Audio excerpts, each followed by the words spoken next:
सतनाम सतकरतार तू ही निरंकार,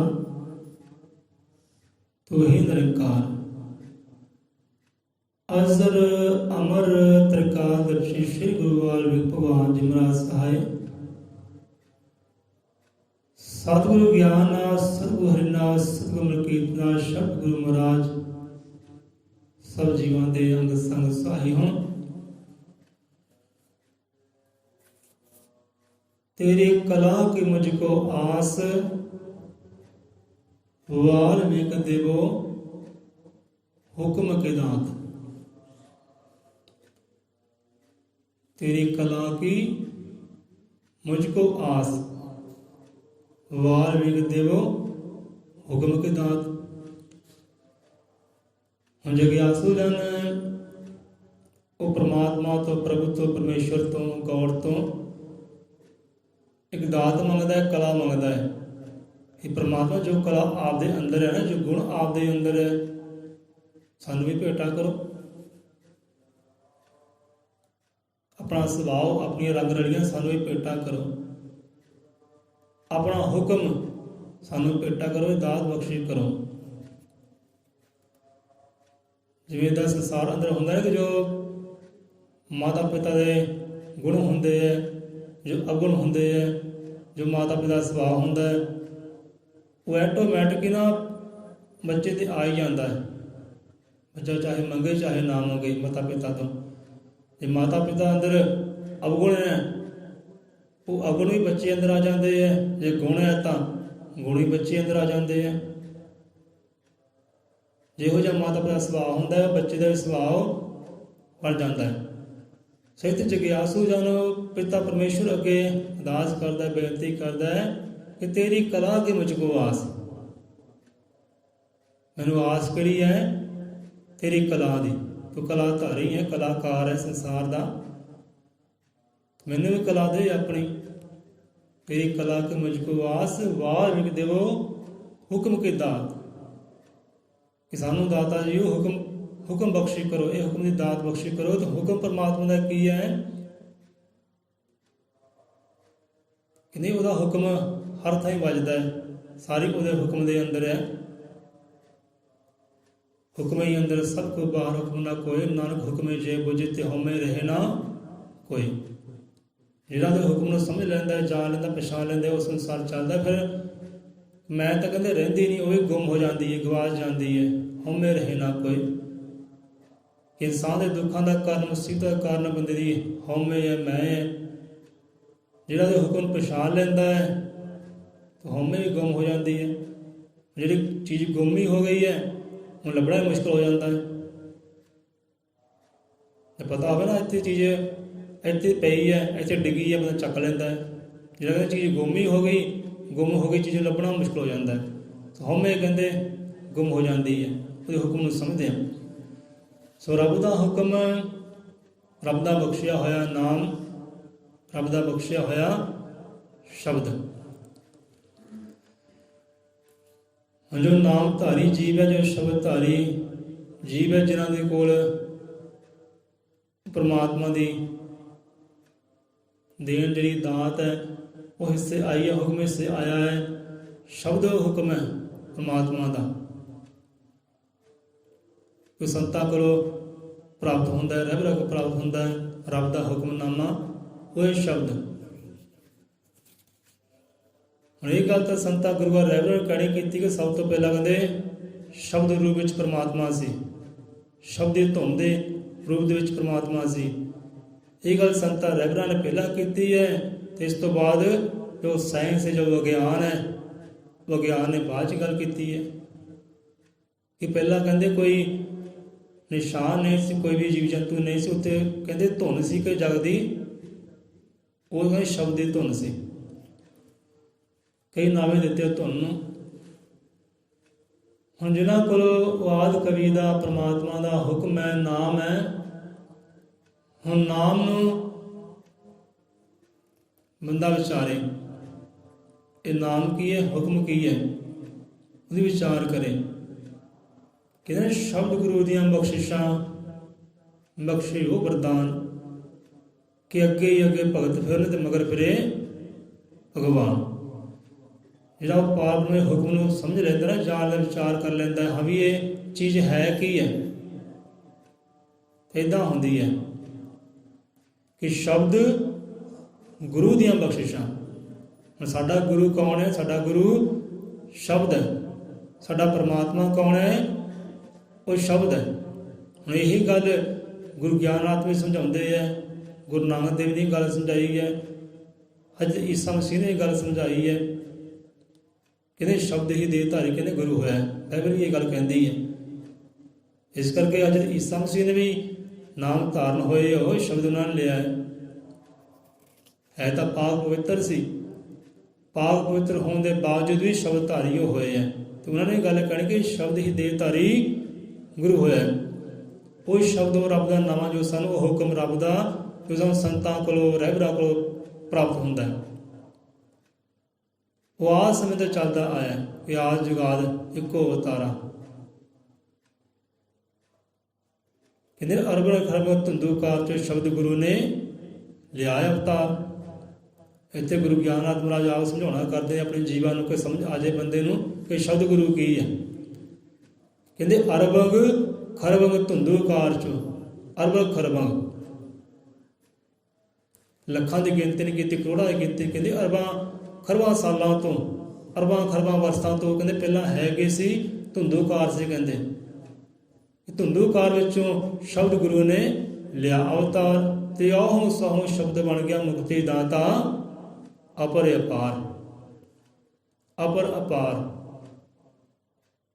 ਜਿਹੜਾ ਕਣ ਕਣ ਵਿੱਚ ਵਿਰਾਜਮਾਨ ਹੈ, ਜਿਹਦੀ ਮਹਿਮਾ ਗਾਉਣੀ ਲਿਖਣੀ ਕਹਿੰਦੇ ਕਠਿਨ ਹੈ, ਸਰਵ ਵਿਆਪਕ ਹੈ, ਜਿਸ ਤੋਂ ਸਾਰੀ ਰਚਨਾ ਕਹਿੰਦੇ ਹੋਈ ਹੈ। ਅਹਮ ਸੋਮ ਸ਼ਬਦ ਬਣ ਗਿਆ ਮੁਕਤੀ ਦਾਤਾ ਅਪਰਪਾਰ। ਉੱਥੋਂ ਹੀ ਕਹਿੰਦੇ ਜੀਵ ਦੀ ਉਤਪਤੀ ਹੈ, ਉੱਥੋਂ ਹੀ ਨਾਸ਼ ਹੈ, ਵਿਨਾਸ਼ ਹੈ, ਉਹੀ ਆਧਾਰ ਹੈ। ਸੋ ਸ਼ਬਦ ਨੂੰ ਅੱਜ ਆਪਾਂ ਸਮਝਣਾ ਹੈ। ਜਿਨ੍ਹਾਂ ਕੋਲ ਪਰਮਾਤਮਾ ਹੁਕਮ ਹੈ, ਨਾਮ ਹੈ, ਸ਼ਬਦ ਹੈ। ਹੁਣ ਸ਼ਬਦ ਜਦੋਂ ਆਪਾਂ ਆਰੰਭ ਕਰਦੇ ਹਾਂ, ਸਮਝੋ ਕਿ ਹਾਂ ਵੀ ਇਹ ਹੁਕਮ ਨੂੰ ਸਮਝੋ। ਕਹਿੰਦੇ ਸ਼ਬਦ ਗੁਰੂ ਦੀਆਂ ਬਖਸ਼ਿਸ਼ਾਂ, ਸ਼ਬਦ ਗੁਰੂ ਦੇ ਇਹ ਵਰਦਾਨ ਕਿ ਅੱਗੇ ਜਗਤ ਭਗਤ ਫਿਰਤ ਪਿੱਛੇ ਫਿਰੇ ਭਗਵਾਨ। ਇਹਦੇ ਸਤਿਗੁਰੂ ਕਬੀਰਦਾਸ ਹੋਇਆ। ਸਤਿਗੁਰੂ ਕਬੀਰਦਾਸ ਮਹਾਰਾਜ ਇੱਕ ਵਾਰ ਕਹਿੰਦੇ ਗੰਗਾ ਕੰਢੇ ਨਾਲ ਇਸ਼ਨਾਨ ਕਰਨ ਲੱਗੇ। ਇਸ਼ਨਾਨ ਕਰਨ ਤੋਂ ਪਹਿਲਾਂ ਨਾਮ ਸਿਮਰਨ ਲੱਗ ਪਏ, ਰਾਮ ਰਾਮ ਰਾਮ ਉਚਾਰਨ ਲੱਗ ਪਏ। ਰਾਮ ਰਾਮ ਉਚਾਰਦੇ, ਰੱਬ ਦਾ ਨਾਮਾ ਉਚਾਰਦੇ ਹੈ। ਰਾਮ ਇੱਥੇ ਪਰਮਾਤਮਾ, ਪਰਮਾਤਮਾ ਨਾਮਾ ਉਚਾਰਨ ਲੱਗ ਪਏ। ਤੇ ਹੁਣ ਪਿੱਛੋਂ ਆਵਾਜ਼ ਆ ਰਹੀ ਹੈ, ਕਬੀਰ ਕਬੀਰ ਕਬੀਰ। ਸੁਣਿਆ, ਕਹਿੰਦੇ ਲਈ ਭਈ ਇਸ ਤਾਂ ਰੱਬ ਦਾ ਨਾਮਾ ਉਚਾਰਦੇ ਆ, ਪਰਮੇਸ਼ਰ ਦਾ ਨਾਮ ਉਚਾਰਦੇ ਆ, ਤੇ ਪਿੱਛੇ ਕਬੀਰ ਕਬੀਰ ਕਿੱਧਰੋਂ ਆਵਾਜ਼ ਆ ਰਹੀ ਹੈ। ਦੇਖਣ ਤੁਰ ਪਏ ਕਿ ਹਾਂ ਵੀ ਭਾਈ ਤੂੰ ਕਬੀਰ ਕਬੀਰ ਕਿਉਂ ਉਚਾਰਦਾ ਹੈ, ਰਾਮ ਰਾਮ ਉਚਾਰ। ਦੇਖਣ ਤੁਰ ਪਏ ਝਾੜੀਆਂ ਪਿੱਛੇ ਆਵਾਜ਼ ਆ ਰਹੀ ਸੀ, ਕਬੀਰ ਕਬੀਰ ਕਬੀਰ। ਹੁਣ ਜਾ ਕੇ ਵੇਖਿਆ ਬੜੀ ਸੋਹਣੀ ਸੂਰਤ ਦਾ ਜੀਵ, ਇਲਾਹੀ ਨੂਰ ਕਹਿੰਦੇ ਇਲਾਹੀ ਪ੍ਰਕਾਸ਼ ਵਾਲਾ ਜੀਵ ਬੈਠਾ ਵਿਰਾਜਮਾਨ ਹੈ। ਕਹਿੰਦੇ ਭਾਈ ਰਾਮ ਉਚਾਰੋ, ਭਾਈ ਪਰਮੇਸ਼ਰ ਦਾ ਨਾਮ ਉਚਾਰੋ, ਕਬੀਰ ਕਬੀਰ ਕਿਉਂ ਉਚਾਰਦੇ ਹੋ। ਤੇ ਦੇਖਿਆ ਸਮਝਿਆ ਹਾਂ ਵੀ ਇਹ ਤਾਂ ਸਾਖਸ਼ਾਤ ਰੱਬ ਹੀ ਆ ਗਿਆ, ਭਗਵਾਨ ਕਹਿੰਦੇ ਆ ਗਿਆ। ਨਮਸਕਾਰ ਕੀਤੀ, ਹਾਂਜੀ ਪ੍ਰਭੂ ਜੀ ਤੁਸੀਂ। ਕੋਈ ਦੇਖਣ ਵਾਲੀ ਅੱਖ ਸੀ ਨਾ ਉਹਨਾਂ ਕੋਲ, ਪਛਾਣ ਲਿਆ, ਇਹ ਪ੍ਰਭੂ ਪਰਮੇਸ਼ਰ ਤੁਸੀਂ ਆਪ ਇੱਥੇ ਕਬੀਰ ਕਬੀਰ ਉਚਾਰਦੇ। ਪ੍ਰੇਮ ਦੀ ਗੱਲ ਇਹ ਤੁਸੀਂ ਸਾਨੂੰ ਉਚਾਰਿਆ ਹੈ, ਅਸੀਂ ਤੁਹਾਨੂੰ ਉਚਾਰਦੇ ਹਾਂ। ਤੇ ਸਾਨੂੰ ਯਾਦ ਕੀਤਾ, ਅਸੀਂ ਤੁਹਾਨੂੰ ਯਾਦ ਕਰਦੇ ਹਾਂ। ਉਹੀ ਗੱਲ ਇਹ ਕਿਰਪਾ ਦੇ ਪਾਤਰ ਕਿੱਦਾਂ ਬਣੇ, ਉਹ ਸ਼ਬਦ ਗੁਰੂ ਦੀਆਂ ਬਖਸ਼ਿਸ਼ਾਂ, ਸ਼ਬਦ ਗੁਰੂ ਦੇ ਇਹ ਵਰਦਾਨ। ਅੱਗੇ ਹੀ ਅੱਗੇ ਕਹਿੰਦੇ ਭਗਤ ਬਿੰਦ ਪਿੱਛੇ ਫਿਰੇ ਭਗਵਾਨ। ਇੱਥੇ ਹੀ ਕਹਿੰਦੇ ਨੇ ਮਨ ਨਿਰਮਲ ਐਸਾ ਪਿਆ ਜੈਸੇ ਗੰਗਾ ਨੀਰ। ਮਨ ਨਿਰਮਲ ਐਸੇ ਪਿਆ ਜੈਸੇ ਗੰਗਾ ਨੀਰ। ਇੱਥੇ ਕਬੀਰਦਾਸ ਸਾਹਿਬ ਸਮਝਾਉਣਾ ਕਰਦੇ ਹੈ ਤੇ ਇਹੀ ਗੱਲ ਗੁਰੂ ਗਿਆਨਨਾਥ ਮਹਾਰਾਜ ਜੀ ਕਈਆਂ ਅੰਗਾਂ 'ਤੇ ਕੀਤੀ ਹੈ। ਕਬੀਰਦਾਸ ਦੀ ਮਹਿਮਾ ਵੀ ਗਾਈ ਹੈ। ਸਤਿਗੁਰੂ ਰਵਿਦਾਸ ਦੀ ਗੱਲ ਆਈ, ਉੱਥੇ ਵੀ ਕਹਿਣਾ ਕੀਤਾ ਹੈ ਕਿ ਰਵਿਦਾਸ ਭਗਵਾਨ ਦਾ ਰੱਖਣ ਲਈ ਸਨਮਾਨ, ਪਿੱਛੇ ਪਿੱਛੇ ਉਸਦਾ ਫਿਰਦਾ ਰਿਹਾ ਉੱਥੇ ਭਗਵਾਨ। ਹੁਣ ਭਗਵਾਨ ਕਿੱਦਾਂ ਪਿੱਛੇ ਹੋ ਗਿਆ ਭਾਈ? ਉਹ ਸ਼ਬਦ ਗੁਰੂ ਦੀਆਂ ਰਹਿਮਤਾਂ, ਸ਼ਬਦ ਗੁਰੂ ਨੂੰ ਸਿਮਰਿਆ, ਸ਼ਬਦ ਗੁਰੂ ਨੂੰ ਆਪਣਾ ਆਪ ਅਰਪਣ ਕੀਤਾ ਹੈ। ਅੱਗੇ ਅੱਗੇ ਆਪ ਤੇ ਪਿੱਛੇ ਪਿੱਛੇ ਉਹ ਪਰਮਾਤਮਾ। ਰਵਿਦਾਸ ਭਗਵਾਨ ਦਾ ਰੱਖਣ ਲਈ ਸਨਮਾਨ ਤੇ ਪਿੱਛੇ ਪਿੱਛੇ ਉਹਦੇ ਫਿਰਦਾ ਰਿਹਾ ਭਗਵਾਨ। ਕਿ ਮਨ ਨਿਰਮ ਐਸਾ ਪਿਆ ਜੈਸੇ ਗੰਗਾ ਨੀਰ, ਤੇ ਪਾਸ਼ਾ ਲਾਗੇ ਹਰੀ ਫਰੇ ਤੇ ਕਹਿਤ ਕਬੀਰ ਕਬੀਰ। ਉਦੋਂ ਰਾਮ ਰਾਮ ਉਚਾਰਦੇ ਹੈ ਤੇ ਪਿੱਛੇੋਂ ਧੁਨ ਆ ਰਹੀ, ਆਵਾਜ਼ ਆ ਰਹੀ ਹੈ ਕਬੀਰ ਕਬੀਰ ਕਬੀਰ। ਇਹ ਸ਼ਬਦ ਗੁਰੂ ਦੀਆਂ ਰਹਿਮਤਾਂ, ਜਿਨ੍ਹਾਂ ਨੇ ਸ਼ਬਦ ਗੁਰੂ ਨੂੰ ਆਪਣਾ ਸਭ ਕੁਝ ਅਰਪਣ ਕੀਤਾ, ਸਮਝਿਆ। ਹੁਣ ਜਿਹਨਾਂ ਨੂੰ ਨਾਮ ਦੀ ਦਾਤ ਪ੍ਰਾਪਤ ਹੋਈ ਹੈ, ਜੋ ਨਵਾਂ ਮਿਲਿਆ, ਹੁਕਮ ਮਿਲਿਆ, ਉਹ ਰੱਬ ਦਾ ਹੁਕਮ ਹੀ ਹੈ, ਸੰਤਾਂ ਦਾ ਹੁਕਮ ਹੈ ਕਿ ਭਾਈ ਤੁਹਾਡਾ ਇਹ ਮਾਤਾ ਵੀ ਇਹ ਹੈ, ਪਿਤਾ ਵੀ ਇਹ ਹੈ, ਦੇਵੀ ਵੀ ਇਹ ਹੈ ਤੇ ਦੇਵਤਾ ਵੀ ਇਹੀ ਹੈ, ਗੁਰੂ ਵੀ ਇਹੀ ਹੈ ਤੇ ਪਰਮਾਤਮਾ ਵੀ ਇਹਦੇ ਵਿੱਚ ਹੀ ਪ੍ਰਗਟ ਹੋਣਾ ਹੈ। ਜੇ ਆਪਾਂ ਕਈ ਵਾਰੀ ਕਿਹਾ ਨਾ, ਇਹ ਸ਼ਬਦ ਹੈ, ਇਹ ਸ਼ਬਦ ਗੁਰੂ ਹੈ। ਸ਼ਬਦ ਵਿੱਚ ਸਾਨੂੰ ਗੁਰੂ ਮਿਲਿਆ ਹੈ। ਇੱਕ ਦਿਨ ਉਹ ਸਮਾਂ ਆਉਂਦਾ ਹੈ, ਗੁਰੂ ਨੂੰ ਸਿਮਰਦਿਆਂ ਸਿਮਰਦਿਆਂ, ਸ਼ਬਦ ਨੂੰ ਸਿਮਰਦੇ ਸਿਮਰਦਿਆਂ, ਸ਼ਬਦ ਵਿੱਚ ਸਾਨੂੰ ਇੱਕ ਪ੍ਰਕਾਸ਼ ਨਜ਼ਰ ਆਉਂਦਾ ਹੈ, ਇੱਕ ਜੋਤੀ ਨਜ਼ਰ ਆਉਂਦੀ ਹੈ। ਤਾਂ ਜੋਤੀ ਪਰਮਾਤਮਾ ਹੈ, ਪ੍ਰਕਾਸ਼ ਪਰਮਾਤਮਾ ਹੈ। ਸ਼ਬਦ ਰੂਪ ਵਿੱਚ ਗੁਰੂ ਹੈ, ਪ੍ਰਕਾਸ਼ ਰੂਪ ਵਿੱਚ ਉਹ ਪਰਮਾਤਮਾ ਹੈ। ਹੁਣ ਸ਼ਬਦ ਨੂੰ ਸਮਝੋ, ਚੇਤੇ ਕਰੋ ਤੁਸੀਂ ਆਪ ਸ਼ਬਦ ਨੂੰ। ਸਭ ਤੋਂ ਪਹਿਲਾਂ ਕੀ ਆਉਂਦਾ ਹੈ, ਕੀ ਵਿਚਾਰ ਹੈ ਅੰਦਰ, ਕੀ ਸਮਝੌਤਾ ਹੈ, ਕੀ ਹੁਕਮ ਹੈ ਉਹ ਰੱਬ ਦਾ, ਪਰਮਾਤਮਾ ਗੁਰੂ ਦਾ, ਕਿ ਤੁਸੀਂ ਆਪਣੇ ਸ਼ਬਦ ਗੁਰੂ ਨੂੰ ਵੀ ਪਰਮਾਤਮਾ ਜਾਣਨਾ ਹੈ, ਉਹ ਹਰੀ ਜਾਣਨਾ ਹੈ, ਉਹ ਓਮ ਜਾਣਨਾ ਹੈ, ਨਿਰੰਕਾਰ ਜਾਣਨਾ ਹੈ। ਉਹੀ ਸਭ ਕੁਝ ਹੈ ਤੁਹਾਡਾ। ਜਿੱਦਾਂ ਇੱਕ ਕੰਨਿਆ ਵਿਆਹੀ ਜਾਂਦੀ ਹੈ ਨਾ, ਕੰਨਿਆ ਵਿਆਹੀ ਜਾਂਦੀ ਹੈ, ਉਹਨੂੰ ਇਹ ਸਮਝਾਇਆ ਜਾਂਦਾ ਹੈ, ਲੈ ਵੀ ਹੁਣ ਸਭ ਕੁਝ ਤੇਰਾ ਤੇਰਾ ਬੰਦਾ ਹੀ ਹੈ, ਤੇਰਾ ਪਤੀ ਹੈ, ਤੇਰਾ ਸੰਸਾਰ ਵੀ ਇਹੀ ਹੈ, ਤੇਰੀ ਜੰਨਤ ਵੀ ਇਹੀ ਹੈ, ਤੇਰਾ ਪਰਮੇਸ਼ਰ ਵੀ ਇਹੀ ਹੈ। ਹੁਣ ਸਭ ਕੁਝ ਤੇਰਾ ਪਤੀ ਹੈ, ਇਹਦੇ ਹੁਕਮ ਵਿੱਚ ਰਹਿਣਾ, ਇਹਦਾ ਬਣ ਕੇ ਰਹਿਣਾ, ਸਭ ਕੁਝ ਤੇਰਾ ਹੁਣ ਇਹੀ ਹੈ।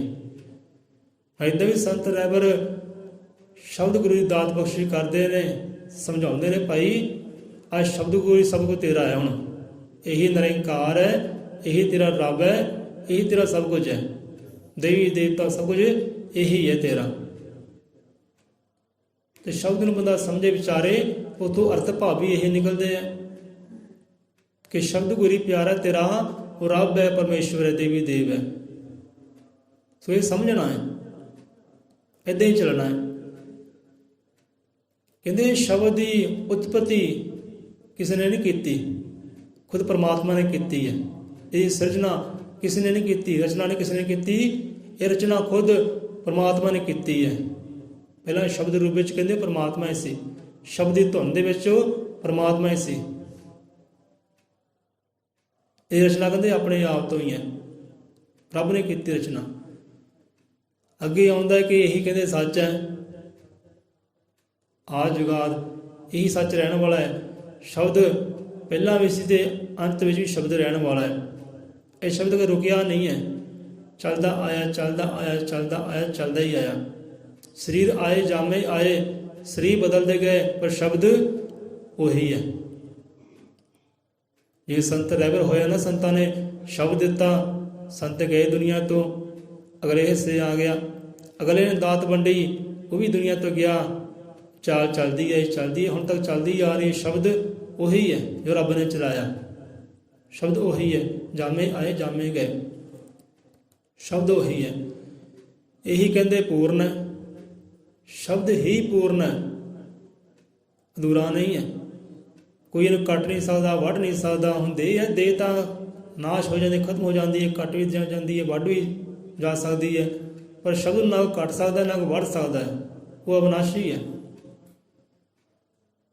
ਸੋ ਆਪਾਂ ਸ਼ਬਦ ਨੂੰ ਆਪਣਾ ਗੁਰੂ ਵੀ ਜਾਣਨਾ ਹੈ ਅਤੇ ਸ਼ਬਦ ਹੀ ਸਾਡਾ ਪਰਮਾਤਮਾ ਹੈ। ਇਹੀ ਗੱਲ ਗੁਰੂ ਨਾਨਕ ਦੇਵ ਨੇ ਜਪਜੀ ਸਾਹਿਬ ਵਿੱਚ ਕਹਿਣਾ ਕੀਤੀ ਹੈ। ਸਾਡਾ ਬ੍ਰਹਮਾ ਵੀ ਕਹਿੰਦੇ ਇਹੀ ਹੈ, ਵਿਸ਼ਨੂੰ ਵੀ ਇਹੀ ਹੈ, ਮਹਾਦੇਵ ਵੀ ਇਹ ਹੈ, ਗੁਰਖ ਵੀ ਇਹੀ ਹੈ, ਅਤੇ ਮਹਾਕਾਲੀ ਪਾਰਵਤੀ ਵੀ ਸਾਡਾ ਗੁਰੂ ਹੀ ਹੈ। ਬਸ ਇਹ ਜਾਣਨਾ ਹੈ, ਇਹ ਸਮਝਣਾ ਹੈ। ਅਤੇ ਇਹੀ ਗੱਲ ਗੁਰੂ ਗਿਆਨਾਤਮਾ ਜੀ ਸਮਝਾਉਂਦੇ ਆਪਣੇ ਸਿੱਖ ਸੇਵਕਾਂ ਨੂੰ ਕਿ ਸ਼ਬਦ ਗੁਰੂ ਪਰਮਾਤਮਾ, ਗੁਰੂ ਗਰੀਬ ਨਿਵਾਸ, ਪਾਤਸ਼ਾਹਾਂ ਦੇ ਪਾਤਸ਼ਾਹ, ਰਿਸ਼ੀਆਂ ਦੇ ਸਰਤਾਜ। ਕਹਿੰਦੇ ਸ਼ਬਦ ਗੁਰੂ ਨੂੰ ਆਹ ਚੀਜ਼ ਸਮਝਣਾ ਹੈ, ਆਪਣਾ ਪਰਮਾਤਮਾ ਸਮਝਣਾ ਹੈ, ਆਪਣਾ ਗੁਰੂ ਜਾਣਨਾ ਹੈ। ਇਹਨੂੰ ਸਮਝੋ, ਵਿਚਾਰੋ, ਉਸ ਅਨੁਸਾਰ ਚੱਲੋ। ਤੇ ਬਾਹਰਲੇ ਕਰਮ ਕਾਂਡ ਹੈ ਉਹ ਕਰੀਏ ਖਤਮ, ਤੇ ਬਣ ਕੇ ਰਹੀਏ ਸ਼ਬਦ ਗੁਰੂ ਦੇ, ਸਿਮਰੀਏ ਜਿੰਨਾ ਸਿਮਰ ਸਕਦੇ ਹਾਂ, ਜਿੰਨਾ ਵੀ ਸਮਾਂ ਮਿਲਦਾ ਸਿਮਰੀਏ। ਬਾਹਰਲੇ ਕੋਈ ਧੂਫਾਂ ਨਹੀਂ ਜਗੀਆਂ ਤਾਂ ਕੋਈ ਗੱਲ ਨਹੀਂ, ਬਾਹਰੀ ਜੋਤਾਂ ਨਹੀਂ ਜਗੀਆਂ ਤਾਂ ਕੋਈ ਗੱਲ ਨਹੀਂ। ਇਹ ਸ਼ਬਦ ਦੀ ਜੋਤ ਹਰ ਵੇਲੇ ਜਗਾਉਣ ਦਾ ਪ੍ਰਯਾਸ ਕਰੋ, ਕੋਸ਼ਿਸ਼ ਕਰੋ ਕਿ ਸ਼ਬਦ ਵਿੱਚੋਂ ਜੋਤੀ ਨਜ਼ਰ ਆਵੇ, ਪ੍ਰਕਾਸ਼ ਨਜ਼ਰ ਆਵੇ, ਤੇ ਅੰਗ ਸੰਗ ਸਹਾਈ ਹੋਵੇ।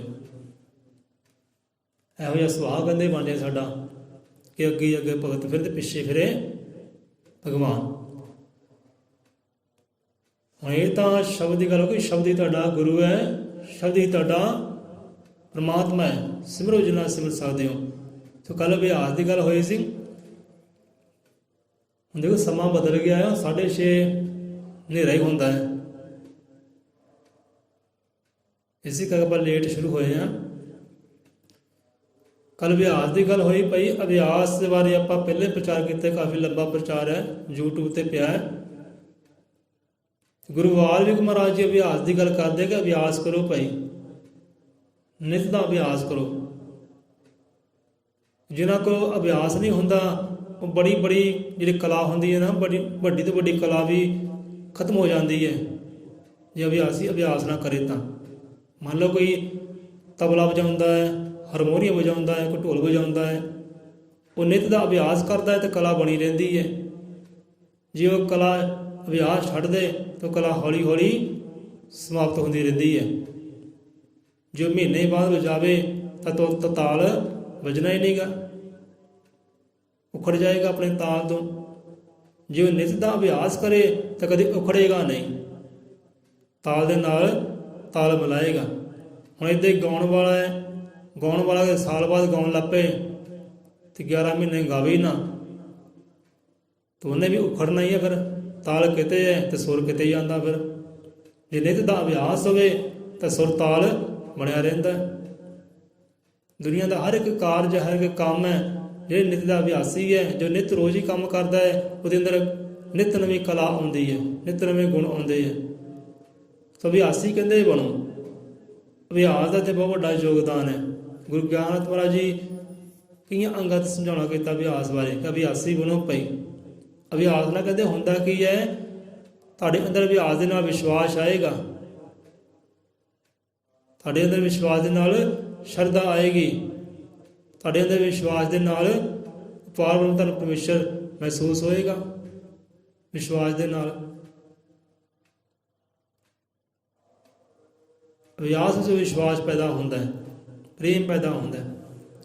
ਸੋ ਅਭਿਆਸੀ ਬਣਨਾ ਹੈ। ਜਿਹੜੇ ਅਭਿਆਸ ਕਰਦੇ ਨੇ ਗੁਰੂ ਦੇ ਨਾਮ ਦਾ, ਗੁਰੂ ਦੇ ਸ਼ਬਦ ਦਾ, ਉਹਦੀ ਭਾਵਨਾ ਇੱਦਾਂ ਬਣ ਜਾਂਦੀ ਹੈ ਕਿ ਤੁਰਦੇ ਫਿਰਦੇ ਵੀ ਨਾ ਐਟੋਮੈਟਿਕ ਹੀ ਉਹ ਸ਼ਬਦ ਚੱਲ ਪੈਂਦਾ ਹੈ। ਆਪ ਕਦਮ ਪੁੱਟਦੇ ਹੋ ਨਾ, ਪਹਿਲੇ ਕਦਮ ਨਾਲ ਗੁਰੂ ਦਾ ਨਾਮਾ, ਦੂਜੇ ਕਦਮ ਨਾਲ ਗੁਰੂ ਦਾ ਨਾਮਾ ਆਪਣੇ ਆਪ ਹੀ ਚੱਲ ਪੈਂਦਾ ਹੈ। ਬੰਦਾ ਕੋਸ਼ਿਸ਼ ਕਰੇ ਚਾਹੇ ਨਾ ਕਰੇ, ਆਪਣੇ ਆਪ ਹੀ ਚੱਲ ਪੈਂਦਾ। ਅਭਿਆਸ ਦਾ ਇੰਨਾ ਹੋ ਜਾਂਦਾ ਹੈ। ਕੋਈ ਨਲਕਾ ਘੇੜਦਾ ਹੈ, ਨਲਕੇ ਦੇ ਘੇੜ ਦੇ ਨਾਲ, ਸਾਜ਼ ਦੇ ਨਾਲ ਉਹ ਸ਼ਬਦ ਚੱਲ ਪੈਂਦਾ ਹੈ। ਹੁਣ ਸਾਡੀ ਇੱਦਾਂ ਭਾਵਨਾ ਬਣ ਗਈ ਹੈ ਨਾ, ਇੰਨਾ ਕੁ ਅਭਿਆਸ ਮਾਲਕ ਦੇ ਕਿਰਪਾ ਦੇ ਨਾਲ। ਹੁਣ ਆਪਾਂ ਟੋਇਲਟ ਬਾਥਰੂਮ ਵੀ ਜਾਂਦੇ ਆ ਨਾ, ਤਾਂ ਉੱਥੇ ਜਾ ਕੇ ਸ਼ਬਦ ਚੱਲ ਪੈਂਦਾ ਹੈ, ਧੁਨਾਂ ਚੱਲ ਪੈਂਦੀਆਂ ਸ਼ਬਦ ਦੀਆਂ। ਉੱਥੇ ਆਪਣੇ ਆਪ ਨੂੰ ਸਮਝਾਈਦਾ ਪਈ ਇੱਥੇ ਥੰਮ ਜਾ, ਇੱਥੇ ਰੁਕ ਜਾ, ਇਹ ਥਾਂ ਹੁਣ ਉਹ ਚੀਜ਼ ਨਹੀਂ ਹੈ। ਤੁਰਦਿਆਂ ਫਿਰਦਿਆਂ ਅੰਦਰੋਂ ਅੰਦਰ ਸ਼ਬਦ ਚੱਲਦਾ ਰਹਿੰਦਾ। ਕੋਈ ਸਕੂਟਰ ਦੀ ਬਾਈਕ ਦਾ ਕਰਦੇ ਨਾ ਡਰਾਈਵਿੰਗ, ਜਿੱਦਾਂ ਸਕੂਟਰ 'ਤੇ ਬਹਿੰਦੇ ਆ ਤਾਂ ਉਸੇ ਵੇਲੇ ਸ਼ਬਦ ਸ਼ੁਰੂ ਹੋ ਜਾਂਦਾ ਹੈ। ਸ਼ਬਦ ਦਾ ਸਿਮਰਨਾ ਅੰਦਰੋਂ ਅੰਦਰ ਹੀ ਸ਼ੁਰੂ ਹੋ ਜਾਂਦਾ ਹੈ, ਰੁਕਦਾ ਹੀ ਨਹੀਂ, ਥੰਮਦਾ ਹੀ ਨਹੀਂ। ਅਤੇ ਕਈ ਵਾਰ ਸਾਨੂੰ ਡਰਾਈਵਿੰਗ ਕਰਦਿਆਂ ਅੱਖਾਂ ਬੰਦ ਹੋਣ ਨੂੰ ਕਰਦੀਆਂ ਕਿ ਅੱਖਾਂ ਬੰਦ ਕਰ ਲਈਏ ਤਾਂ ਆਨੰਦ ਲੈ ਲਈਏ, ਕਿਉਂਕਿ ਅੱਖਾਂ ਬੰਦ ਕਰਕੇ ਸਿਮਰਨਾ ਕਰਨਾ ਆਨੰਦ ਹੋਰ ਹੈ, ਅੱਖਾਂ ਖੋਲ੍ਹ ਕੇ ਸਿਮਰਨਾ ਕਰਨਾ ਉਹ ਆਨੰਦ ਹੋਰ ਹੈ। ਉਸ ਵੇਲੇ ਤੱਕੋ ਤੱਕ ਅੱਖਾਂ ਹੁੰਦੀਆਂ ਬੰਦ, ਅੱਖਾਂ ਬੰਦ ਕਰਕੇ ਹੁਣ ਸਿਮਰਨਾ ਕਰ ਲਈਏ। ਕਈ ਵਾਰ ਸਾਡੀਆਂ ਅੱਖਾਂ ਡਰਾਈਵਿੰਗ ਕਰਦੇ ਕਦੇ ਬੰਦ ਵੀ ਹੋ ਜਾਂਦੀਆਂ। ਇੱਕ ਵਾਰ ਇੱਦਾਂ ਹੀ ਆਪਾਂ ਚੱਕੀ 'ਤੇ ਗਏ ਅਤੇ ਚੱਕੀ ਚੱਲਦੀ ਵੇਖੀ ਤਾਂ ਬੜੇ ਮਨ 'ਚ ਵਿਚਾਰ ਆਏ, ਸਿਮਰਨ ਚੱਲ ਰਿਹਾ ਸੀ ਅੰਦਰ। ਹੁਣ ਕਣਕ ਤੋਲਣ ਵਾਲਾ ਕਣਕ ਤੋਲ ਰਿਹਾ ਸੀ ਅਤੇ ਸਾਡੀਆਂ ਅੱਖਾਂ ਬੰਦ ਹੋਣ, ਕਿਉਂਕਿ ਅੰਦਰ ਸਿਮਰਨ ਚੱਲ ਰਿਹਾ, ਅਭਿਆਸ ਚੱਲ ਰਿਹਾ ਸੀ। ਅਤੇ ਭਾਈ ਕਹਿਣ ਲੱਗਾ ਕਿ ਬਜ਼ੁਰਗ ਕਹਿਣ ਲੱਗੇ, ਬਜ਼ੁਰਗ ਸੀ, ਕਹਿੰਦੇ ਹਾਂ ਵੀ ਕਾਕਾ ਰਾਤੀ ਸੁੱਤਾ ਨਹੀਂ, ਅੱਖਾਂ ਬੰਦ ਹੋਣ ਦੀਆਂ। ਮਹਾਰਾਜ ਉਹ ਚੀਜ਼ ਨਹੀਂ ਹੈ, ਇਹ ਚੀਜ਼ ਹੋਰ ਹੈ, ਤੁਹਾਨੂੰ ਵੀ ਦੱਸੀ ਹੁਣ। ਨੀਂਦ ਤਾਂ ਪੂਰੀ ਰਹੀ ਪਰ ਇਹ ਨੀਂਦ ਉਹ ਨੀਂਦ ਨਹੀਂ ਹੈ, ਨੀਂਦ ਤਾਂ ਹੋਰ ਹੀ ਹੈ। ਕਹਿੰਦੇ ਠੀਕ ਹੈ ਭਾਈ। ਸੋ ਇੱਦਾਂ ਹੋ ਜਾਂਦਾ ਹੈ, ਬੰਦਾ ਉੱਠਦਾ ਹੈ, ਬੈਠਦਾ ਹੈ, ਤੁਰਦਾ ਹੈ, ਫਿਰਦਾ ਹੈ। ਅਭਿਆਸ 'ਚ ਇੰਨਾ ਫਾਇਦਾ ਹੈ ਕਿ ਸਿਮਰਨ ਚੱਲਦਾ ਰਹਿੰਦਾ। ਬੰਦਾ ਸੌਂਦਾ ਵੀ ਹੈ ਨਾ, ਜੇ ਸੌਂਦੇ ਸ਼ਬਦ ਉਚਾਰਨ ਲੱਗ ਪਏ ਅੰਦਰੋਂ ਅੰਦਰੀ, ਤਾਂ ਸ਼ਬਦ ਚੱਲਦਾ ਰਹਿੰਦਾ, ਰੁਕਦਾ ਹੀ ਨਹੀਂਗਾ। ਬੰਦਾ ਸਵੇਰੇ ਉੱਠਦਾ ਹੈ, ਅੱਖ ਖੁੱਲ੍ਹਦੀ ਹੈ, ਕਹਿੰਦਾ ਲੈ ਵੀ ਹੁਣ ਟੁੱਟਿਆ, ਅੱਖ ਮੇਰੀ ਖੁੱਲ੍ਹ ਗਈ ਹੈ ਅਤੇ ਸ਼ਬਦ ਥੰਮ ਗਿਆ। ਬੰਦੇ ਨੇ ਦਾ ਮਹਿਸੂਸ ਹੁੰਦਾ ਹੈ। ਇਹ ਸਾਰਾ ਹੁੰਦਾ ਹੈ ਅਭਿਆਸ ਦੇ ਨਾਲ। ਜਿੰਨਾ ਤੁਹਾਡਾ ਅਭਿਆਸ ਹੋਏਗਾ ਅਤੇ ਸ਼ਬਦ ਗੁਰੂ ਹਰ ਵੇਲੇ ਅੰਦਰੋਂ ਵੱਜਦਾ ਹੀ ਰਹੇਗਾ। ਤੁਸੀਂ ਕੋਈ ਵੀ ਕਾਰਜ ਕਰੋ ਉਹ ਨਹੀਂ ਥੰਮੇਗਾ। ਜੇ ਤੁਸੀਂ ਸਵਾਸ ਲੈਂਦੇ ਹੋ, ਤੁਰਦੇ ਫਿਰਦੇ ਆ, ਫਿਰ ਉਹ ਵੀ ਸਫਲ। ਜੋ ਰਾਤ ਨੂੰ ਨੀਂਦ ਲੈਂਦੇ ਹੋ ਉਹ ਨੀਂਦ ਵੀ ਸਫਲ। ਤੁਰਦੇ ਫਿਰਦੇ ਜੋ ਸਵਾਸ ਲੈਂਦੇ ਆ, ਚੱਲਦੇ ਫਿਰਦੇ ਨਾ, ਉਹ ਜੀਵਨ ਜੀਂਦੇ ਹੋ, ਉਹ ਤੁਹਾਡਾ ਜੀਣਾ ਵੀ ਸਫਲ ਹੋ ਜਾਂਦਾ ਹੈ। ਜੋ ਨੀਂਦ ਹੈ ਉਹ ਨੀਂਦ ਵੀ ਹਰਾਮ ਨਹੀਂ ਫਿਰ ਜਾਂਦੀ, ਉਹ ਹੱਕ 'ਚ ਹੀ ਜਾਂਦੀ, ਹਲਾਲ 'ਚ ਹੀ ਜਾਂਦੀ ਹੈ। ਨਹੀਂ ਤਾਂ ਬਹੁਤੇ ਨੀਂਦ ਜਿਹੜੀ ਨਾ ਉਹ ਹਰਾਮ ਹੀ ਚਲੀ ਜਾਂਦੀ ਹੈ।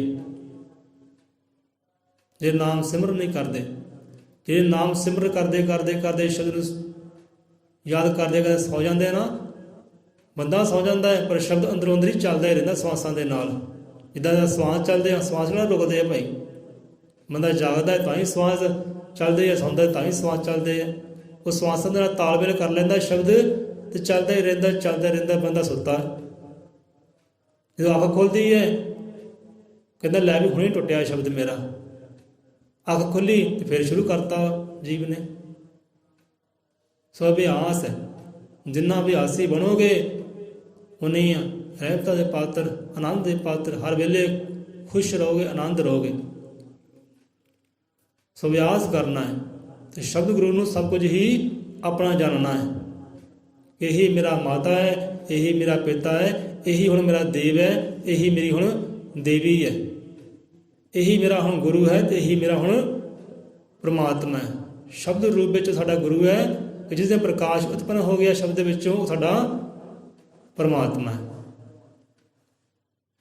ਜੋ ਸ਼ਬਦ ਮਿਲਿਆ ਹੈ ਭਾਈ, ਜੋ ਨਾਮਧਾਰੀ ਹੈ, ਸ਼ਬਦ ਨੂੰ ਵਿਚਾਰਨ, ਇੱਕ ਅੱਖਰ ਨੂੰ ਵਿਚਾਰਨ, ਪਹੁੰਚਣ ਉਹਦੀਆਂ ਗਹਿਰਾਈਆਂ ਤੱਕ ਵੀ ਇਹ ਅਰਥ ਭਾਵ ਕੇ ਬਣਦਾ ਹੈ।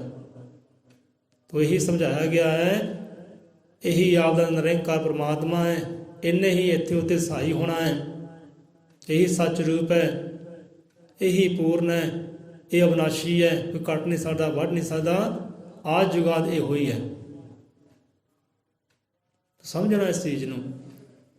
ਅੱਗੇ ਵਿਚਾਰ ਵੀ ਕਾਫੀ ਲੰਬੇ ਹੈ, ਕਿਉਂਕਿ ਤੀਸਰਾ ਰੋਜ਼ ਹੋ ਗਿਆ ਇਸ ਵਿਚਾਰ ਨੂੰ। ਚਲੋ ਪਿੱਛੇ ਵੀ ਅਧੂਰਾ ਛੱਡ ਦਿੱਤਾ ਸੀ, ਉਹ ਅੱਜ ਫਿਰ ਰਹਿ ਜਾਣਾ ਹੈ। ਹੁਣ ਇੱਥੇ ਇੱਕ ਗੱਲ ਹੋਰ ਕਿ ਮੰਨ ਲਓ ਕਿ ਦੇਖੇ ਜਿਵੇਂ ਇਹੋ ਜਿਹੇ ਕਿ ਨਾਮ ਸ਼ਬਦ ਲੈ ਲਿਆ, ਨਾਮ ਸ਼ਬਦ ਲੈ ਕੇ ਉਹ ਕਹਿੰਦੇ ਕਿ ਅਸੀਂ ਭਾਈ ਹੁਣ ਗੁਰੂ ਵਾਲੇ ਹੋ ਗਏ ਅਤੇ ਬਾਕੀ ਜਿਹੜੇ ਆ ਬੇਗੁਰੇ ਆ। ਅਸੀਂ ਗੁਰੂ ਵਾਲੇ ਹਾਂ, ਬਾਕੀ ਬੇਗੁਰੇ ਆ। ਕਦੀ ਵੀ ਇਹੋ ਗੱਲ ਮਨ 'ਚ ਨਹੀਂ ਲਿਆਉਣੀ। ਇੱਥੇ ਪਾਤਸ਼ਾਹ ਗੁਰੂ ਰੱਬ ਆਪ ਸਮਝਾਉਂਦੇ, ਭਾਈ ਕੱਜਿਆ ਕਹਿੰਦੇ ਰਹਿ, ਕੱਜਿਆ ਰਹੇਗਾ ਤੇ ਤੇਰਾ ਭਲਾ ਹੈ। ਕਦੇ ਵੀ ਇਹ ਮਾਣ ਹੰਕਾਰ ਨਹੀਂ ਕਰਨਾ ਭਾਈ ਆਪਾਂ ਗੁਰੂ ਵਾਲੇ ਦੇ ਬਾਕੀ ਬੇਗੁਰੇ ਕਈ ਜੀਵ ਕਹਿ ਦਿੰਦੇ ਲੈ ਵੀ ਬੇਗੁਰਾ ਸਾਹਮਣੇ ਆ ਗਿਆ, ਹੁਣ ਤਾਂ ਬਸ ਮੱਥੇ ਲੱਗਣਾ ਕਹਿੰਦੇ ਪਾਪ ਹੈ, ਗੁਨਾਹ ਹੈ ਮੱਥੇ ਲੱਗਣਾ ਬੇਗੁਰੇ ਦੇ। ਕਹਿੰਦੇ ਕਈ ਕਰਦੇ ਆ, ਅਸੀਂ ਹੁਣ ਗੁਰੂ ਵਾਲੇ ਹੋ ਗਏ ਆ, ਚੰਗੇ ਹੋ ਗਏ ਆ, ਬਾਕੀ ਬੇਗੁਰੇ ਆ, ਮਾੜੇ ਆ। ਕਹਿੰਦੇ ਪਰ ਇਹ ਗੱਲ ਨਹੀਂ ਕਦੇ ਮਨ 'ਚ ਆਵੇ, ਕਿਉਂਕਿ ਇੱਥੋਂ ਇੱਦਾਂ ਫਿਰ ਬੰਦਾ ਰਹਿਮਤ ਦਾ ਪਾਤਰ ਨਹੀਂ ਬਣਦਾ। ਬਿਲਕੁਲ ਇੱਕ ਬੀਜ ਦੀ ਤਰ੍ਹਾਂ ਹੀ ਹੈ। ਇੱਕ ਬੀਜ ਛੱਟਾ ਦਿੰਦਾ ਕਿਸਾਨ, ਹੁਣ ਦੇਖੋ ਕਣਕ ਦਾ ਬੀਜ ਹੈ, ਹੁਣ ਜੇ ਤਾਂ ਉਹਨੂੰ ਰੱਖਦੇ ਆ ਖੁੱਲ੍ਹਾ ਹੀ, ਮਤਲਬ ਖੁੱਲ੍ਹਾ ਛੱਟਾ ਦੇ ਦਿੱਤਾ, ਕੋਈ ਮਿੱਟੀ ਉੱਪਰ ਨਾ ਪਾਈ, ਉਹਨੂੰ ਕੱਜਿਆ ਨਾ, ਜੇ ਉਹਨੂੰ ਨਹੀਂ ਕੱਜਦੇ ਉਹ ਖੁੱਲ੍ਹਾ ਦੇਖ ਕੇ ਨਾ ਪੰਛੀ ਬੀਜ ਨੂੰ, ਪੰਛੀ ਆਉਂਦਾ, ਕਬੂਤਰ ਆਉਂਦਾ ਹੈ, ਕੋਈ ਬੀਜ ਨੂੰ ਚੱਕ ਕੇ ਨਿਕਲ ਜਾਂਦਾ ਹੈ, ਖਾ ਜਾਂਦਾ ਹੈ, ਧਰਤੀ ਫਿਰ ਖਾਲੀ ਦੀ ਖਾਲੀ, ਕੋਈ ਬੂਟਾ ਨਹੀਂ, ਕੋਈ ਫਲ ਨਹੀਂ। ਇੱਦਾਂ ਹੀ ਆਪਣੇ ਆਪ ਥੋੜ੍ਹਾ ਕੱਜਣਾ ਵੀ ਹੈ ਤੇ ਥੋੜ੍ਹਾ ਨੰਗਾ ਵੀ ਰੱਖਣਾ ਹੈ। ਬਹੁਤਾ ਕੱਜੇ ਵੀ ਨਹੀਂ ਰਹਿਣਾ ਤੇ ਬਹੁਤੇ ਨੰਗੇ ਵੀ ਨਹੀਂ ਰਹਿਣਾ। ਆਪਣੇ ਆਪ ਨੂੰ ਖੁੱਲ੍ਹਣਾ ਵੀ ਨਹੀਂ, ਜ਼ਾਹਰ ਵੀ ਨਹੀਂ ਕਰਨਾ ਕਿ ਅਸੀਂ ਹੁਣ ਕੀ ਬਣ ਗਏ ਹਾਂ। ਇੱਕ ਬੀਜ ਤੋਂ ਸਿੱਖਿਆ ਲਓ। ਆਪਾਂ ਸਵੇਰੇ 3:30 ਵਜੇ ਬਾਹਰ ਯਾਤਰਾ ਕਰਨ ਗਏ, ਥੋੜ੍ਹੀ ਦੌੜ ਜਿਹੀ ਲਾਉਣ ਗਏ, ਅਤੇ ਲਾਈਟ ਦੇ ਨਾਲ ਸਾਨੂੰ ਦੱਸਿਆ ਕਿ ਪੈਲੀ ਅੰਦਰ ਨਾ 17 ਦਾਣੇ ਦਿਸੇ ਸਾਨੂੰ। ਪਹਿਲਾਂ ਗਿਣਤੀ ਕੀਤੀ, ਦਾਣੇ ਹੈ ਚਮਕ ਰਹੇ ਸੀ ਮੋਤੀਆਂ ਵਾਂਗ ਕਣਕ ਦੇ ਪੈਲੀ ਵਿੱਚ। ਲਾਈਟ ਨਾਲ ਦੇਖਿਆ, ਗਿਣਤੀ ਸ਼ੁਰੂ ਕਰਤੀ, 1 2 3 4 5 17 ਦਾਣੇ ਗਿਣੇ। 17 ਦਾਣੇ ਗਿਣੇ, ਉਹ ਗਿਣਤੀ ਵੱਧਦੀ ਗਈ ਵੱਧਦੀ ਗਈ। ਅਸੀਂ ਕਹੇ ਛੱਡ ਯਾਰ, ਕਿਹੜੇ ਪੰਗੇ 'ਚ ਪੈ ਗਿਆ ਦਾਣੇ ਗਿਣਨ ਦੇ ਚੱਕਰ 'ਚ। ਹੁਣ ਉਹ ਬੀਜ ਸਾਰੇ ਨੰਗੇ ਸੀ, ਕੱਜੇ ਨਹੀਂ ਸੀ। ਹੁਣ ਜੇ ਨੰਗੇ ਬੀਜ ਹੈ ਉਹਦਾ ਕਬੂਤਰ ਚਿੜੀਆਂ ਨੇ ਖਾ ਜਾਣੇ ਆ, ਧਰਤੀ ਫਿਰ ਖਾਲੀ ਦੀ ਖਾਲੀ। ਹੁਣ ਇੱਦਾਂ ਕਦੇ ਵੀ ਇਹ ਮਨ 'ਚ ਗੱਲ ਨਾ ਆਵੇ ਕਿ ਅਸੀਂ ਭਾਈ ਨਾਮਧਾਰੀ ਹੋ ਗਏ, ਗੁਰੂ ਵਾਲੇ ਹੋ ਗਏ, ਬਾਕੀ ਬੇਗੁਰੇ ਹੈ। ਕੱਜੇ ਵੀ ਰਹਿਣਾ ਹੈ, ਥੋੜ੍ਹਾ ਖੁੱਲ੍ਹੇ ਵੀ ਰਹਿਣਾ। ਹੁਣ ਜਿਹੜੇ ਬੀਜ ਨੰਗੇ ਰਹਿ ਜਾਂਦੇ ਨਾ, ਫਲਦੇ ਨਹੀਂ ਹੈ। ਚਿੜੀਆਂ ਆਉਂਦੀਆਂ, ਕਾਂ ਆਉਂਦੇ, ਖਾ ਜਾਂਦੇ ਹੈ, ਨਿਕਲ ਜਾਂਦੇ, ਧਰਤੀ ਫਿਰ ਖਾਲੀ ਦੀ ਖਾਲੀ। ਹੁਣ ਇੱਦਾਂ ਹੀ ਆਪਣੇ ਆਪ ਥੋੜ੍ਹਾ ਕੱਜ ਕੇ ਰੱਖਣਾ ਹੈ, ਤਾਂ ਜੋ ਅੰਦਰ ਜੋ ਵਿਕਾਰ ਹੈ ਨਾ, ਮੈਂ ਹੈ, ਹੰਕਾਰ ਹੈ, ਇਹ ਕਿਤੇ ਉਹ ਨਾਮਰੇ ਬੀਜ ਨੂੰ ਕਿਤੇ ਲੁੱਟ ਕੇ ਨਾ ਖਾ ਜਾਣ। ਜਾਂ ਬਾਹਰੋਂ ਪੰਛੀ ਆਉਂਦੇ ਖਾ ਜਾਂਦੇ ਬੀਜ ਨੂੰ। ਇੱਦਾਂ ਸਾਡੇ ਅੰਦਰ ਵਿਕਾਰ ਵੀ ਹੈ, ਅਵਗੁਣ ਵੀ ਹੈ। ਉਹ ਫਿਰ ਅਵਗੁਣ ਜਿਹੜੇ ਹੁੰਦੇ ਨਾ ਬੀਜ ਨੂੰ ਨਿਗਲ ਜਾਂਦੇ ਆ, ਪੈਦਾ ਹੋਣ ਦਿੰਦੇ ਨਹੀਂ। ਇਹਦੇ 'ਚੋਂ ਰਹਿਮਤਾਂ ਪ੍ਰਾਪਤ ਹੋਣ, ਗੁਣ ਪੈਦਾ ਹੋਣ, ਉਹ ਗੁਣਾਂ ਨੂੰ ਪੈਦਾ ਹੋਣ ਦਿੰਦੇ ਨਹੀਂ, ਪਹਿਲਾਂ ਨਿਕਲ ਜਾਂਦੇ ਆ, ਕਿਉਂਕਿ ਉਹ ਰਹਿ ਹੀ ਖਾਲੀ ਗਿਆ। ਸੋ ਇਸ ਕਰਕੇ ਨਾਮ ਲਿਆ ਹੈ, ਬੀਜ ਲਿਆ ਹੈ, ਉਹਨੂੰ ਥੋੜ੍ਹਾ ਕੱਜਣਾ ਵੀ ਹੈ, ਪਰਦੇ ਵਿੱਚ ਵੀ ਰੱਖਣਾ ਹੈ। ਹੁਣ ਬੀਜ ਕਿਸਾਨ ਕੋਈ ਝੋਨੇ ਦਾ ਛੱਟਾ ਦਿੰਦਾ ਹੈ ਨਾ, ਉਹ ਇਹ ਨਹੀਂ ਕਿ ਉਹਨੂੰ 1 ਮੀਟਰ ਜਾਂ 1 ਫੁੱਟ ਥੱਲੇ ਦੱਬ ਦਿੰਦਾ ਜ਼ਮੀਨ 'ਚ। ਧਰਤੀ ਵਾਹੁੰਦਾ ਹੈ, ਐਂ ਪੱਧਰੀ ਕਰਦਾ ਹੈ, ਜਲ ਦਿੰਦਾ ਉਹਨੂੰ, ਉਹਦੇ ਉੱਪਰ ਛੱਟਾ ਦਿੰਦਾ ਹੈ ਝੋਨੇ ਦਾ ਛੱਟਾ ਦਿੰਦਾ। ਉਹ ਦਾਣਾ ਜਿਹੜਾ ਹੁੰਦਾ ਝੋਨੇ ਦਾ ਉੱਪਰ ਉੱਪਰ ਰਹਿੰਦਾ ਹੈ, ਥੱਲੇ ਦੱਬਦਾ ਨਹੀਂ, ਉਹ ਦੱਬਦਾ ਨਹੀਂ ਹੈ, ਉੱਪਰ ਰਹਿੰਦਾ ਹੈ। ਫਿਰ ਪਾਣੀ ਦਿੱਤਾ ਜਾਂਦਾ ਹੈ, ਪਾਣੀ ਨਾਲ ਗਲਦਾ ਹੈ, ਆਪਣਾ ਆਪ ਮਕਾਉਂਦਾ ਹੈ। ਇੱਕ ਟਾਈਮ ਕਿਸਾਨ ਨੂੰ ਪਾਣੀ ਦਿੰਦਾ ਹੈ, ਦੂਜੇ ਪਾਸੇ ਅਗਲੀ ਸਵੇਰ ਖੋਲ੍ਹ ਦਿੰਦਾ ਹੈ। ਮੰਨ ਲਓ ਸਵੇਰ ਨੂੰ ਪਾਣੀ ਦਿੱਤਾ ਅਤੇ ਸ਼ਾਮਾਂ ਨੂੰ ਉਹਨੇ ਕੱਢ ਦਿੱਤਾ। ਹੁਣ ਸ਼ਾਮਾਂ ਨੂੰ ਪੰਛੀ ਆਪਣੇ ਆਪਣੇ ਘਰੋਂ ਚਲੇ ਜਾਂਦੇ ਨੇ, ਅਤੇ ਰਾਤ ਨੂੰ ਕਿਹੜਾ ਪੰਛੀਆਂ ਨੂੰ ਚੁਗਣਾ ਹੁੰਦਾ। ਰਾਤ ਨੂੰ ਉਹਨੂੰ ਮਿਲਦੀ ਹਵਾ, ਉਹਨੂੰ ਬਾਹਰਲੀ ਪਾਵਰ ਮਿਲਦੀ ਹੈ ਪਰਮਾਤਮਾ ਦੀ, ਸੂਰਜ ਦੀ, ਥੋੜ੍ਹਾ ਤਾਪ ਵੀ ਮਿਲਦਾ ਹੈ, ਹਵਾ ਵੀ ਮਿਲਦੀ ਹੈ। ਫਿਰ ਉਹ ਪੂੰਗਰਦਾ ਹੈ, ਫਿਰ ਪੂੰਗਰਦਾ ਹੈ, ਪੂੰਗਰਦਾ ਅਤੇ ਫਿਰ ਦੂਜੇ ਥਾਂ 'ਤੇ ਲਾਇਆ ਜਾਂਦਾ ਹੈ ਉਹਨੂੰ। ਹੁਣ ਜੇਕਰ ਕਿਸਾਨ ਉਹਨੂੰ ਦੱਬ ਦਿੰਦਾ ਮੀਟਰ 1 ਥੱਲੇ ਜਾਂ 1 ਫੁੱਟ ਥੱਲੇ ਝੋਨੇ ਦੇ ਬੀਜ ਨੂੰ ਦੱਬ ਦਿੰਦਾ, ਫਿਰ ਸੋਰੀ ਉਹਨੇ ਪੂੰਗਰਨਾ ਸੀ, ਫਿਰ ਤਾਂ ਨਾਸ਼ ਸੀ ਉਹ। ਹੁਣ ਕਣਕ ਦਾ ਬੀਜ ਵੀ ਇੱਦਾਂ ਹੀ ਹੈ, ਛਿੱਟਾ ਦਿੱਤਾ ਜਾਂਦਾ, ਭਰਪਾਈ ਕੀਤੀ ਜਾਂਦੀ ਹੈ, ਅਤੇ ਕੁਝ ਤਾਂ ਦੱਬੇ ਜਾਂਦੇ ਹੈ। ਜੋ ਦੱਬੇ ਜਾਂਦੇ ਆ ਉਹਨੂੰ ਥੋੜ੍ਹਾ ਹਵਾ ਵੀ ਮਿਲਦੀ ਹੈ, ਤਾਪ ਵੀ ਮਿਲਦਾ ਹੈ, ਅਤੇ ਇੱਕ ਦਿਨ ਉਹ ਵੱਧਦੇ ਫੁੱਲਦੇ ਵੀ ਹੈ। ਜਿਹੜੇ ਖੁੱਲ੍ਹੇ ਰਹਿ ਜਾਂਦੇ ਆ ਉਹਨਾਂ ਤੋਂ ਕਾਵਾਂ ਆਉਂਦੇ, ਚਿੜੀਆਂ ਆਉਂਦੀਆਂ, ਚੁੱਕ ਕੇ ਲੈ ਜਾਂਦੀਆਂ। ਸੋ ਇਸ ਤਰੀਕੇ ਦੇ ਨਾਲ ਸਮਝਣ ਦੀ ਕੋਸ਼ਿਸ਼ ਕਰੀਏ। ਹਾਂ ਵੀ ਜੋ ਨਾਮਧਾਰੀ ਹੋਏ ਆ ਭਾਈ, ਥੋੜ੍ਹਾ ਉਹ ਨਾਮ ਨੂੰ ਕੱਜ ਕੇ ਵੀ ਰੱਖਣਾ ਹੈ, ਥੋੜ੍ਹਾ ਹਵਾ ਵੀ ਲੱਗਦੀ ਰਹੇ, ਇੱਦਾਂ ਹੀ ਖਾਸ ਧਿਆਨ ਦੇਣਾ। ਬਹੁਤਾ ਕੱਜਣਾ ਵੀ ਨਹੀਂ ਹੈ ਕਿ ਹਾਂ ਵੀ ਹੁਣ ਵਿਸ਼ਿਆਂ ਵਿਕਾਰਾਂ ਨਾਲ ਕੱਜ ਦਈਏ ਅਤੇ ਆਪਣੇ ਗੁਣ ਜਿਹੜੇ ਪੈਦਾ ਨਾ ਹੋਣ। ਥੋੜ੍ਹਾ ਹਵਾ ਵੀ ਦੇਣੀ ਹੈ ਸਿਮਰਨ ਦੀ ਉਹਨੂੰ। ਜਿੱਦਾਂ ਬਾਹਰ ਕਿਸਾਨ ਉਹਨੂੰ ਖਾਦ ਵੀ ਦਿੰਦਾ ਹੈ, ਪਾਣੀ ਵੀ ਦਿੰਦਾ ਹੈ, ਇੱਦਾਂ ਸਿਮਰਨ ਦੀ ਉਹਨੂੰ ਖਾਦ ਵੀ ਦੇਣੀ ਹੈ, ਸਿਮਰਨ ਦੀ ਹਵਾ ਵੀ ਦੇਣੀ ਹੈ, ਸਿਮਰਨ ਦਾ ਪ੍ਰਕਾਸ਼ ਵੀ ਦੇਣਾ ਹੈ, ਤਾਂ ਜੋ ਵਧੇ ਫੁੱਲੇ, ਅੰਦਰ ਪ੍ਰੇਮ ਪੈਦਾ ਹੋਵੇ, ਵਿਸ਼ਵਾਸ ਪੈਦਾ ਹੋਵੇ, ਉਹ ਪਾਰ ਬ੍ਰਹਮ ਪਰਮੇਸ਼ਰ ਸਾਨੂੰ ਮਹਿਸੂਸ ਹੋਵੇ। ਇਸ ਚੀਜ਼ ਦਾ ਖਿਆਲ ਰੱਖਣਾ, ਦੱਬਣਾ ਵੀ ਨਹੀਂ ਹੈ ਤੇ ਨੰਗਾ ਵੀ ਨਹੀਂ ਛੱਡਣਾ ਕਿ ਆਪਾਂ ਹੁਣ ਗੁਰੂ ਵਾਲੇ ਹੋ ਗਏ ਆ ਭਾਈ, ਬਾਕੀ ਸਾਰੇ ਬੇਗੁਰੇ ਆ, ਇਹ ਗੱਲ ਨਾ ਆਵੇ। ਸੋ ਅੱਗੇ ਆ ਕੇ ਜੇ ਪਿੱਛੇ ਆਪਾਂ ਗੱਲ ਕਰਦੇ ਸੀ ਕਿ ਸ਼ਬਦ ਦਾ ਅਸਰ ਕਿੱਥੇ ਹੁੰਦਾ ਹੈ, ਸਰੀਰ ਤੇ, ਮਨ ਤੇ, ਆਤਮਾ ਤੇ। ਸ਼ਬਦ ਦਾ ਅਸਰ ਆਤਮਾ ਤੇ ਹੁੰਦਾ ਹੈ। ਹੁਣ ਸਰੀਰ ਦੀ ਗੱਲ ਕਰੀਏ, ਸਰੀਰ ਤੇ ਵੀ ਅਸਰ ਹੁੰਦਾ ਹੈ। ਸਰੀਰ ਤੇ ਅਸਰ ਕਿੱਦਾਂ ਹੁੰਦਾ ਹੈ? ਸਰੀਰ ਤੇ ਕਿਸ ਚੀਜ਼ ਦਾ ਅਸਰ ਹੁੰਦਾ ਹੈ? ਉਹ ਹੁੰਦਾ ਹੈ ਧੁੱਪ ਦਾ, ਛਾਂ ਦਾ, ਮੀਂਹ ਦਾ, ਹਨੇਰੀ ਦਾ, ਇਹ ਸਰੀਰ ਤੇ ਅਸਰ ਹੁੰਦਾ ਹੈ। ਹੁਣ ਸਰਦੀ ਆਉਂਦੀ ਹੈ, ਆਪਾਂ ਮੋਟੇ ਕੱਪੜੇ ਪਾਉਂਦੇ ਹਾਂ, ਉਹਦਾ ਅਸਰ ਹੁੰਦਾ ਸਰੀਰ ਤੇ। ਗਰਮੀ ਆਉਂਦੀ ਹੈ, ਪਤਲੇ ਕੱਪੜੇ ਪਾਉਂਦਾ, ਅਸਰ ਹੁੰਦਾ ਸਰੀਰ ਤੇ। ਮਨ ਤੇ ਉਹਦਾ ਕੋਈ ਅਸਰ ਨਹੀਂ, ਆਤਮਾ ਤੇ ਉਹਦਾ ਕੋਈ ਅਸਰ ਨਹੀਂ। ਤਨ ਤੇ ਅਸਰ ਹੁੰਦਾ ਹੈ ਕੱਪੜੇ ਦਾ, ਬਾਹਰਲੇ ਮੀਂਹ ਹਨੇਰੀ ਦਾ। ਤਨ ਤੇ ਅਸਰ ਹੁੰਦਾ ਹੈ ਜੋ ਆਪ ਭੋਜਨ ਖਾਂਦੇ ਹਾਂ, ਜੋ ਪਾਣੀ ਪੀਂਦੇ ਹਾਂ, ਜੋ ਭੋਜਨ ਖਾਂਦੇ ਉਹਦਾ ਅਸਰ ਹੁੰਦਾ ਹੈ ਸਰੀਰ ਤੇ। ਸਰੀਰ ਵੱਧਦਾ ਹੈ, ਫੁੱਲਦਾ ਹੈ, ਇਹ ਸਰੀਰ ਤੱਕ ਅਸਰ ਹੁੰਦਾ ਹੈ ਚੀਜ਼ਾਂ ਦਾ। ਹੁਣ ਮਨ ਦਾ ਅਸਰ, ਮਨ ਦੀਆਂ ਇੱਛਾਵਾਂ ਪੂਰੀਆਂ ਹੁੰਦੀਆਂ ਰਹਿਣ, ਉਹ ਬੜਾ ਖੁਸ਼ ਹੈ, ਬੜਾ ਆਨੰਦ ਹੈ। ਹੁਣ ਇੱਛਾ ਉਹਦੀ ਚਾਹੇ ਜ਼ਹਿਰ ਪੀਂਦੀ ਹੋਵੇ, ਜ਼ਹਿਰ ਪੀ ਲਈ ਤਾਂ ਵੀ ਖੁਸ਼ ਹੈ। ਜੇ ਰੱਬ ਰੂਪੀ ਨਾਮ ਦਾ ਅੰਮ੍ਰਿਤ ਮਿਲ ਗਿਆ, ਉਹ ਪੀ ਲੇ ਤਾਂ ਵੀ ਆਨੰਦ ਹੈ। ਹੁਣ ਮਨ ਦੀਆਂ ਇੱਛਾਵਾਂ ਤਾਂ ਕੀ ਹੁੰਦੀਆਂ ਕਿ ਵੀ ਚੰਗਾ ਮਹਿਲ ਹੋਵੇ, ਚੰਗਾ ਖਾਣ ਪੀਣ ਹੋਵੇ, ਇਹ ਇੱਛਾ ਹੋਵੇ ਤਾਂ ਮਨ ਖੁਸ਼ ਹੈ, ਮਨ ਆਨੰਦ ਹੈ। ਤੇ ਆਤਮਾ ਕੀ ਮੰਗਦੀ? ਆਤਮਾ ਮੰਗਦੀ ਹੈ ਗਿਆਨ। ਉਹ ਸ਼ਬਦ ਤੋਂ ਗਿਆਨ ਮਿਲਦਾ ਹੈ ਤੇ ਆਤਮਾ ਹੁੰਦੀ ਹੈ ਬਲਵਾਨ। ਹੁਣ ਗੁਰੂ ਦੇ ਸ਼ਬਦ ਦਾ ਅਸਰ ਹੁੰਦਾ ਹੈ ਸਿੱਧਾ ਆਤਮਾ 'ਤੇ। ਜੋ ਆਤਮਾ ਦਾ ਅਸਰ ਹੁੰਦਾ ਹੈ ਫਿਰ ਮਨ ਵੀ ਜਿਹੜਾ ਸੁਧਰਦਾ ਹੈ, ਮਨ ਦੀ ਭਾਵਨਾ ਫਿਰ ਚੰਗੀ ਹੁੰਦੀ ਹੈ।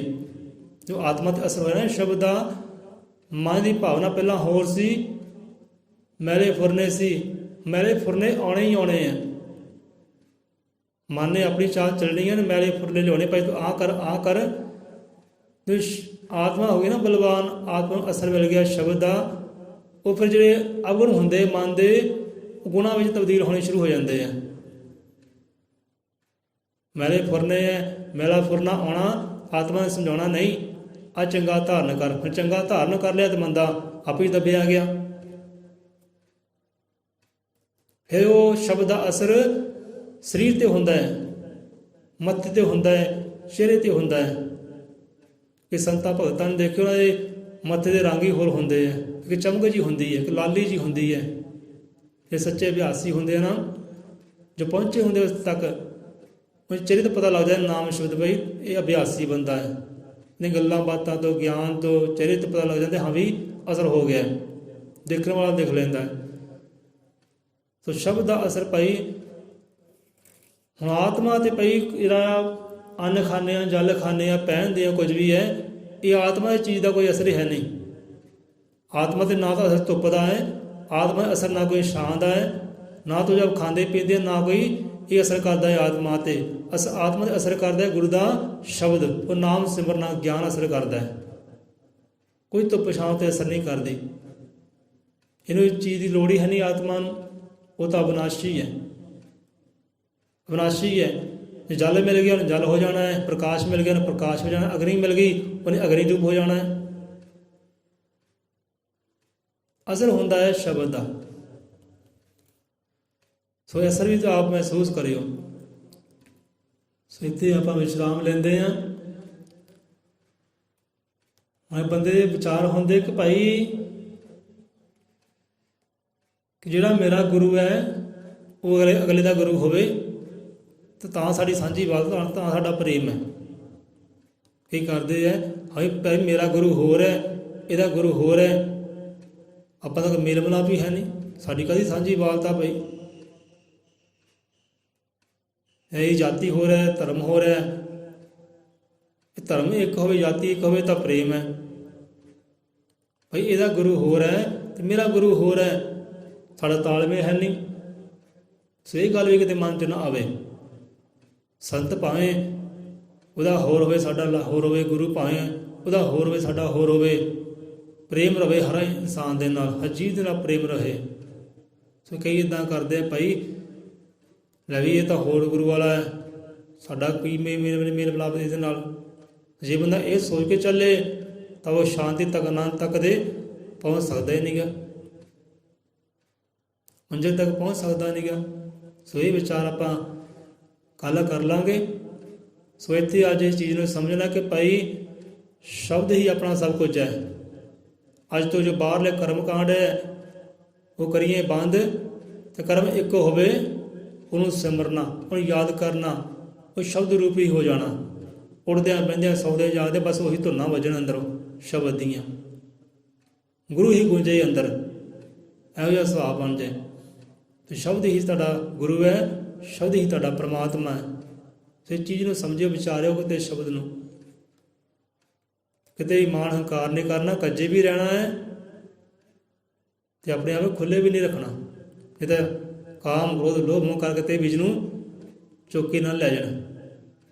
ਇਹ ਲੁਟੇਰੇ ਹੈ, ਜਿੱਦਾਂ ਬਾਹਰ ਪੰਛੀ ਲੁਟੇਰੇ ਹੈ, ਇਹ ਅਗੁਣੀ ਬੰਦੇ ਦੇ ਲੁਟੇਰੇ ਹੈ। ਚੰਗੇ ਗੁਣਾਂ ਨੂੰ ਚੁੱਕ ਕੇ ਲੈ ਜਾਂਦੇ ਆ ਤੇ ਪਿੱਛੇ ਮੰਦੇ ਹੀ ਰਹਿ ਜਾਂਦੇ ਆ, ਮੈਂ ਹੰਕਾਰ ਹੀ ਰਹਿ ਜਾਂਦੀ ਹੈ। ਸੋ ਕੱਜਣਾ ਵੀ ਹੈ ਤੇ ਥੋੜ੍ਹਾ ਹਵਾ ਵੀ ਦੇਣੀ ਹੈ ਸਿਮਰਨ ਦੀ ਇਹਨੂੰ, ਤਾਂ ਜੋ ਵਧੇ ਫੁੱਲੇ, ਉਹ ਪਰਮਾਤਮਾ ਰੂਪੀ ਫਲ ਇਹ ਬੀਜ ਨੂੰ ਲੱਗੇ। ਸੋ ਰਸਨਾ ਦੀਆਂ ਵਿਸ਼ਰਾਮ ਸੁਣ ਪਾਗੇ ਉਹ ਕਰਮਾਂ ਵਾਲੇ ਜੋ ਅੰਮ੍ਰਿਤ ਵੇਲੇ ਨੂੰ ਸਾਂਭਦੇ ਹੋ। ਜੋ ਅੰਮ੍ਰਿਤ ਵੇਲਾ ਸਾਂਭ ਲੈਂਦਾ ਨਾ, ਸਭ ਰਹਿਮਤਾਂ ਦੇ ਹਿੱਸੇ ਆ ਜਾਂਦੀਆਂ। ਉਹ ਸਮਾਂ ਸਾਂਭਣ ਦੀ ਲੋੜ ਹੈ। ਕਿਹੜੇ ਕਿਹੜੇ ਜੀਵ ਸਾਂਭਦੇ ਆ, ਜਾਣਦੇ ਲੋਕੀ ਕਿ ਮੈਂ ਸਭ ਨੂੰ ਸਾਂਭਦਾ ਕਿ ਨਹੀਂ ਸਾਂਭਦਾ। ਜਿਹਨੇ ਇਹ ਸਾਂਭ ਲਿਆ ਸਮਾਂ, ਉਹਨੇ ਆਪਣੇ ਜੀਵਨ ਸੰਭਾਲ ਲਿਆ, ਉਹਨੇ ਆਪਣਾ ਆਪ ਸੰਭਾਲ ਲਿਆ।